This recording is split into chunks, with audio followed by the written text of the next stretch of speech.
The motion passed. Financial Reporting Council Amendment Bill 2018. This Council resumes the second reading debate on the Inland Revenue Amendment No. 6 Bill 2018. Mr. Kenneth Leung, Chairman of the Bills Committee on the bill, will first address the Council on the committee's report. Mr. Kenneth Leung. Bills Committee on Inland Revenue Amendment No. 6 Bill 2018.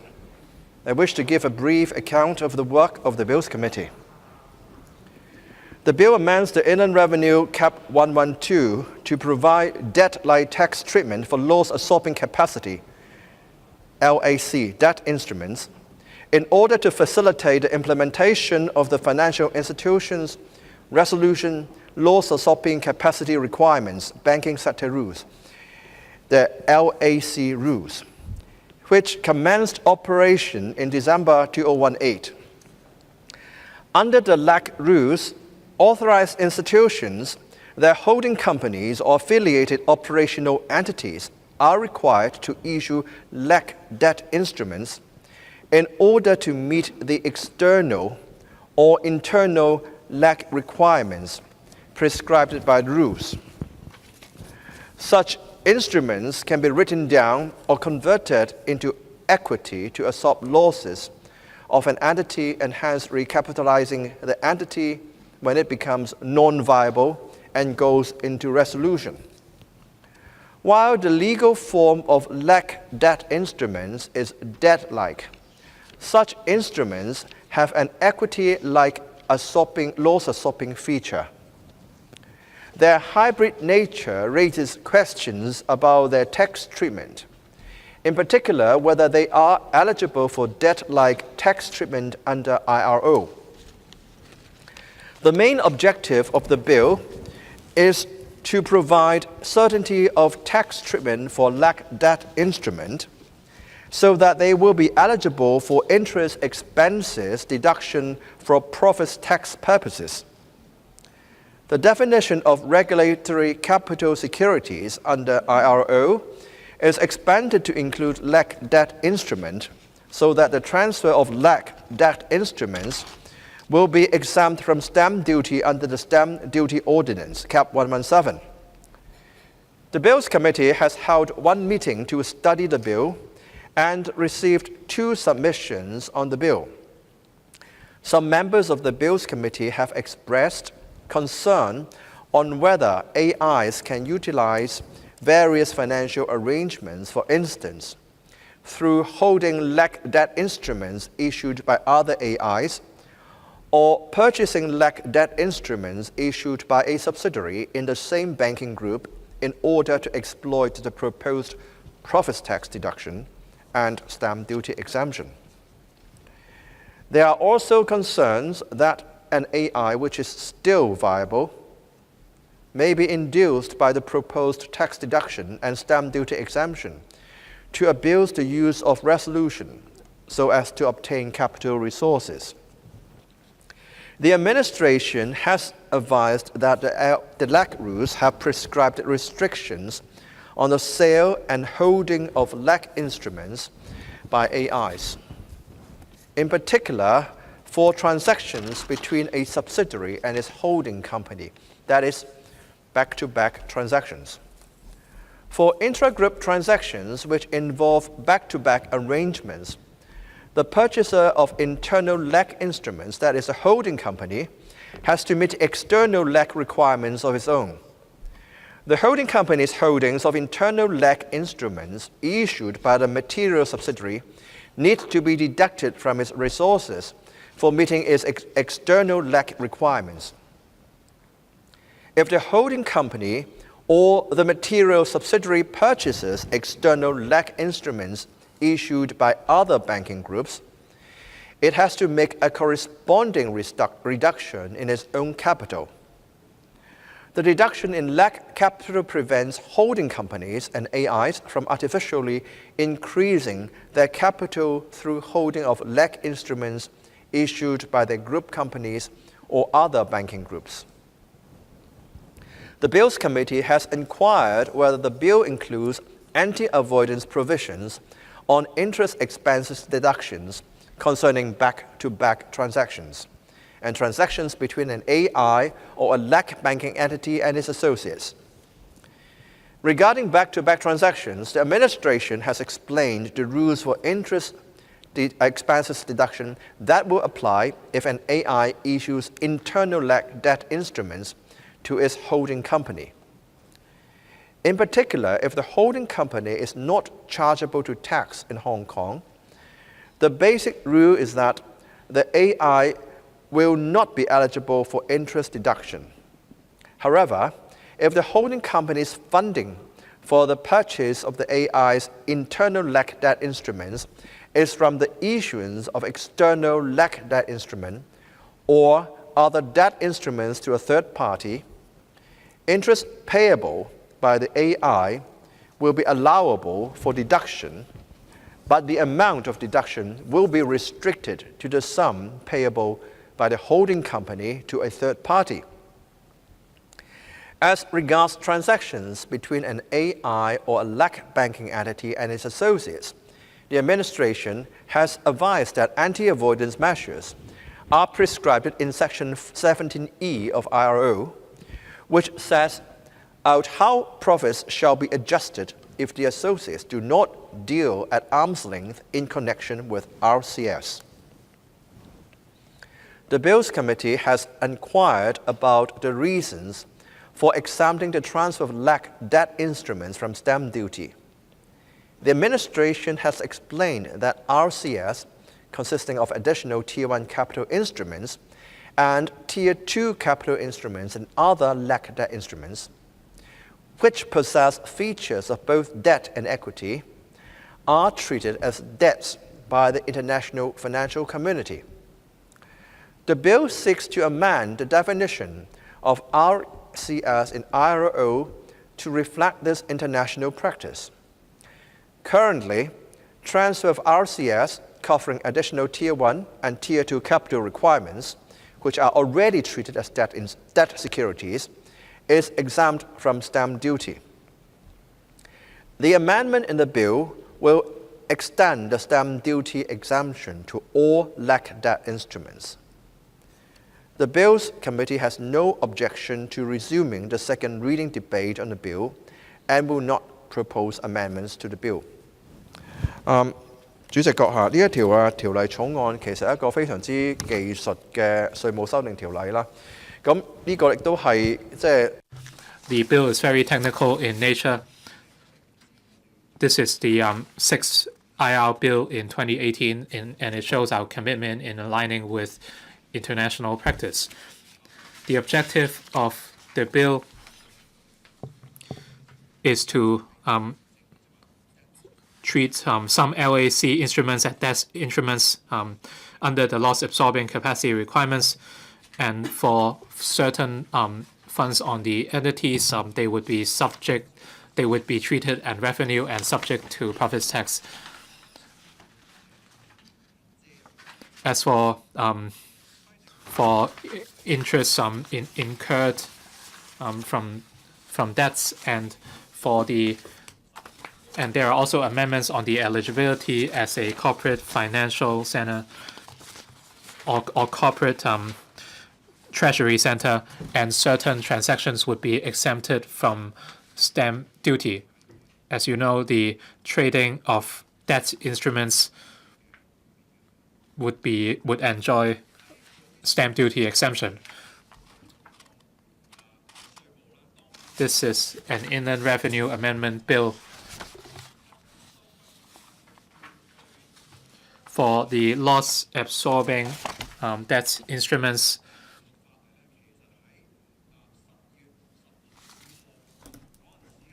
The subsidiary legislation was passed at the council sitting on the 12th of December last year.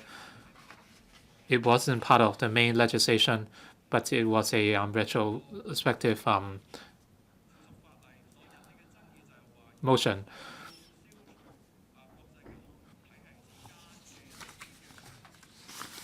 If we are to mitigate systemic risks between international jurisdictions for the small and medium-sized banks that operate locally or internationally on a limited scope, if the cap is very low, do banks have to fully comply with the international practice to issue loss-absorbing debt instruments? At the Bills Committee meetings, we made a lot of proposals to the administration, and most of them were accepted. And as such, for many small and medium banks, they will not need to issue such instruments. As you know, if many banks issue these instruments at the same time,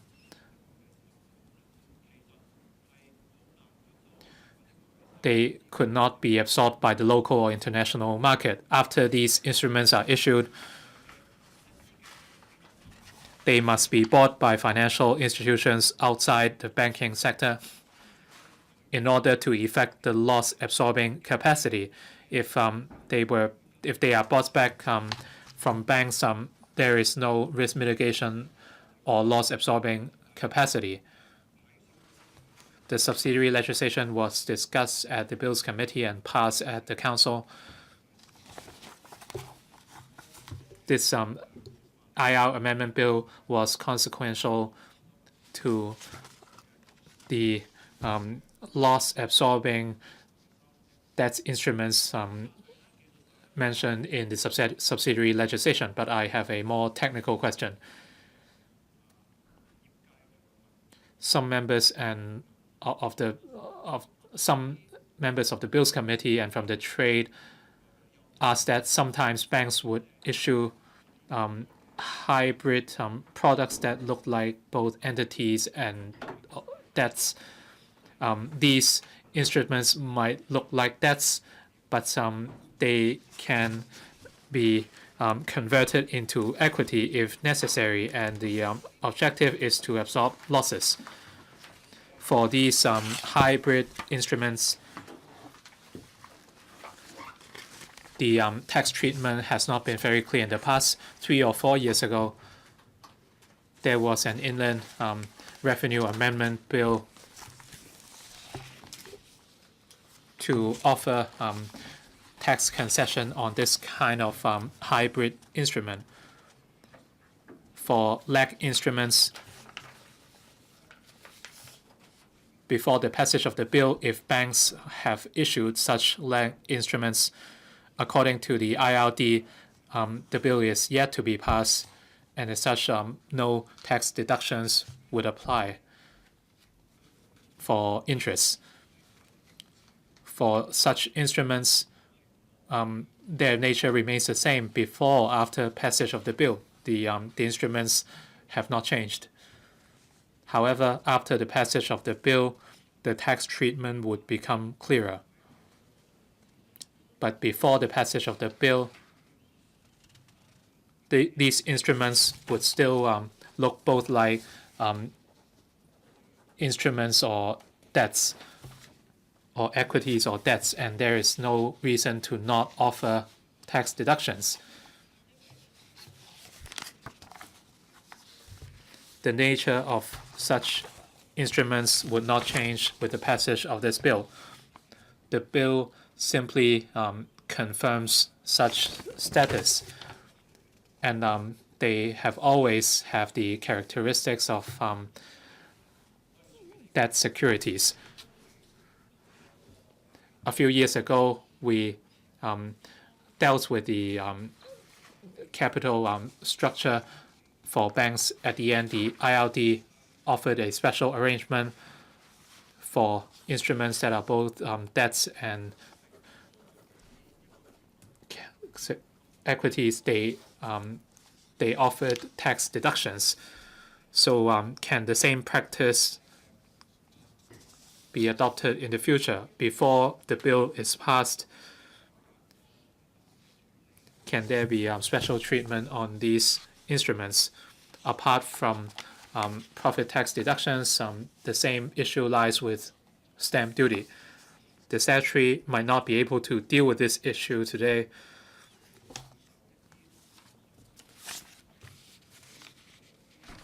But as to when these tax deductions would apply and the criteria for newer instruments and financial products, I hope this is something the government will think about. And I see no reason why members would vote against this bill. I support the second and third reading of the bill. Thank you. Mr. Wong Ting Kwong, thank you, Mr. President. The purpose of the bill is to deal with the loss-absorbing capacity requirements for banks in resolution of FIs. There is a need to maintain the minimum LAC loss-absorbing capacity and its related tax matters. I think it's a bit complicated if you are not in the field. Probably you are not quite familiar with the operations under the bill. In relation to our financial sector, I think the bill will have a stabilizing effect. As we know, we must maintain the minimum LAC to avoid non-viable financial institutions causing an impact to our financial system. To maintain the minimum LAC, and that is the lowest loss absorbing capacity, LAC instruments must be issued. These LAC instruments includes regulatory capital instruments, additional Tier 1 and Tier 2 capital instruments, and other LAC eligible liabilities. For the three categories, we just lump them into the LAC instruments categories. Under the existing Inland Revenue Ordinance, the definition is not clear. That is why, in defining the tax treatment of these LAC debt instruments, from the perspective of profits tax treatment, they will be considered LAC debt instruments. So that is using the same definition as that for eligible additional T1 and T2 capital instruments. And there will also be exemption of transfer of LAC instruments from stamp duty. The DAB and I are of the view that with the implementation of the Financial Institutions Resolution Ordinance, these arrangements will be put in place to stabilize our financial system. There are also measures set out in the bill to prevent abuse of the system by financial institutions making use of the LAC debt instruments to evade tax under the proposed profits tax treatment. So the DAB and myself support the bill. Thank you. Does another member wish to speak? If not, I would like to invite the Secretary to reply, and the debate will be completed thereafter. Secretary for Financial Services and the Treasury. Mr. President, first of all, I would like to express my gratitude towards the Chairman of the Bills Committee on Inland Revenue Amendment No. 6 Bill 2018, Mr. Kenneth Leung, as well as other members in relation to their deliberation. Well, in the year July 2017, an ordinance has come into operation that is in relation to the FIRO, and we have been working hard to maintain financial stability. Well, in fact, the Hong Kong Monetary Authority as the regular. According to the Financial Institution for Resolution Ordinance of the main provisions enacted in July 2017 on the resolution authorities have been raising the financial resolvability of the financial institutions so as to maintain financial stability. The monetary authority, as the resolution authority of the banking sector, the financial institution resolution loss absorbing capacity requirement and banking sector rule in accordance with Section 19(1) of the Financial Institution Resolution Ordinance to align with the latest standard of the TLAC term sheet of the Financial Stability Board. The rules prescribe for the minimum LAC for banks and that of the group companies, in which they will be required to maintain a minimum level of LAC which can be used to absorb losses and to recapitalize to facilitate orderly resolution should the bank become unviable. And to implement the rules, the bill set up the provision on the tax treatment of LAC debt instruments issued by the AIs and the related group companies. The amendment will grant the same tax treatment to all LAC debt instruments as that for addition Tier 1 capital instrument and Tier 2 capital instrument. On the proposed amendment, the debts for the property tax purposes will be for the following instrument will be treated as debt for property tax purposes. First, the LAC debt instrument issued by AI excluding AT1 capital instruments and T2 capital instruments which have already been afforded for the benefit of debt-like as instruments. All LAC debt instruments issued by an AOE or clean holding companies of an AI. And C, and all instruments issued by Hong Kong incorporated AIs under the LAC equivalent requirement of a non-Hong Kong jurisdiction. To uphold the tax symmetry, the interest gains or profit received by or accrued to an AI or an AOE of a clean holding company from all LAC debt instruments will be deemed trading receipts and hence chargeable to profit tax. The Bills Committee members have demonstrate concern whether the bill will be abused for tax avoidance purposes, so we can confirm that there are already anti-avoidance provisions set out. Furthermore, this bill also proposed to extend the stamp duty exemption treatment applicable to Tier 1 and capital instrument and additional Tier 2 capital instrument to all LAC debt network instruments. And finally, I wish to express gratitude to the committee to support this bill, so as to submit this bill as to cement the force at International Financial Center. I so submit. 2018年 I now put a question to you, that is that the Inland Revenue Amendment number 6 bill be read the second time. Will those in favor please raise their hands? Those against please raise their hands. I think the question is agreed by a majority of the members present. I declare the motion passed. Inland Revenue Amendment number 6 bill 2018. Council now becomes Committee of the Whole Council to consider the Inland Revenue Amendment number 6 bill 2018. I now propose the question to you, and that the following clauses stand part of the bill. Clauses 1 to 14. Does any member wish to speak?